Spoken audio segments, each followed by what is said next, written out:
까치까치 설날은 어저께고요. 한국인의 최대 큰 명절 중 하나인 설날은 잘 보내셨나요? 떡국 먹고 한살 먹고 윷놀이로 싸움 좀 하고 세뱃돈으로 재미를 좀 보셨다면 지난번에 이어 절기에 대해 조금 더 알아보도록 하겠습니다. 페사흐라고 불리는 유월절은 일곱 절기의 첫 시작으로 종교력의 첫째 달인 1월 14일 저녁 이스라엘 백성들의 출애굽을 기념하는 절기입니다. 출애굽 사건을 간단히 설명하자면 요셉에 의해 이스라엘 사람들은 이집트에 정착하게 되었습니다. 시간이 흐를수록 이스라엘 민족의 수가 너무 많아지자 그것이 두려웠던 이집트의 왕 파라오는 그들을 견제하고 억압하여 노예와 같은 취급을 하게 되었죠. 그래서 그들을 해방하기 위해 모세가 하나님의 10가지 기적을 선보이고 백성들을 이집트, 다시 말해 애굽에서 탈출시킵니다. 유월절이라는 말 자체가 넘어간다 라는 뜻인데 하나님의 10가지 기적 중 마지막 기적인 장자의 죽음을 피해 넘어간 것을 지칭하여 어린 양의 피로 구원받은 날을 의미하는 절기입니다.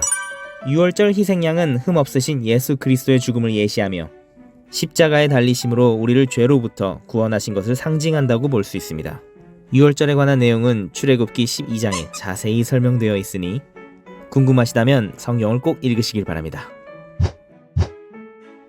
그렇게 유월절이 끝나면 바로 이어서 무교절이 시작됩니다. 종교력으로 1월 15일부터 21일까지 7일 동안 진행되는데 무교병이라고 하는 발효되지 않은 빵을 먹는다 해서 무교절이라고 부릅니다. 출애굽 당시 이스라엘 백성들은 급하게 애굽을 빠져나와야 했으므로 정성스레 도시락을 준비할 정신들이 없었을 테니 애굽을 탈출해 홍해를 건너기까지의 7일 동안 누룩을 넣지 않은 빵을 먹었다고 합니다.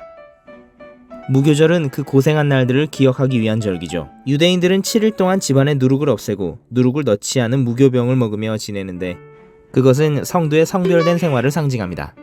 예수님께서 바리새인과 사두개인의 잘못된 교훈과 외식을 가리켜 누룩을 주의하라고 말씀하신 것을 보면 잘 알 수 있죠.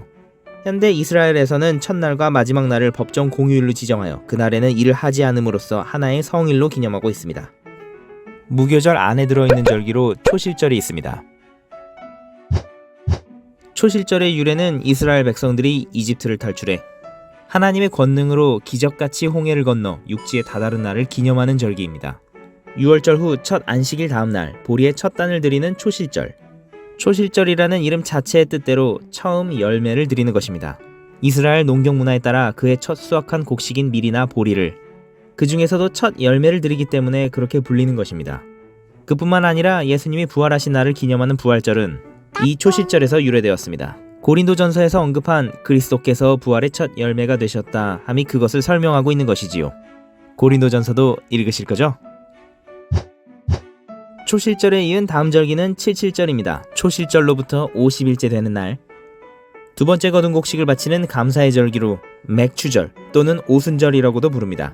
칠칠절 이름의 의미로는 7번의 일곱째 날이라는 뜻인데 7주에 걸쳐 곡식을 수확하고 그 수확의 완성을 기뻐하고 기념하며 감사하는 날입니다.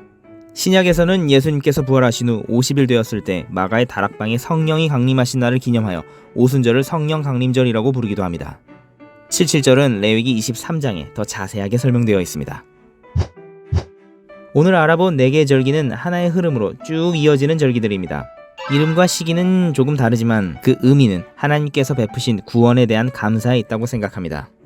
연휴가 다 끝나서 아쉽다면 다음 빨간 날을 기다리며 성경 속 빨간 날들을 알아가면 그 기다림이 조금은 쉽지 않을까요? 함께 기다려요. 지금까지 순삭성경이었습니다.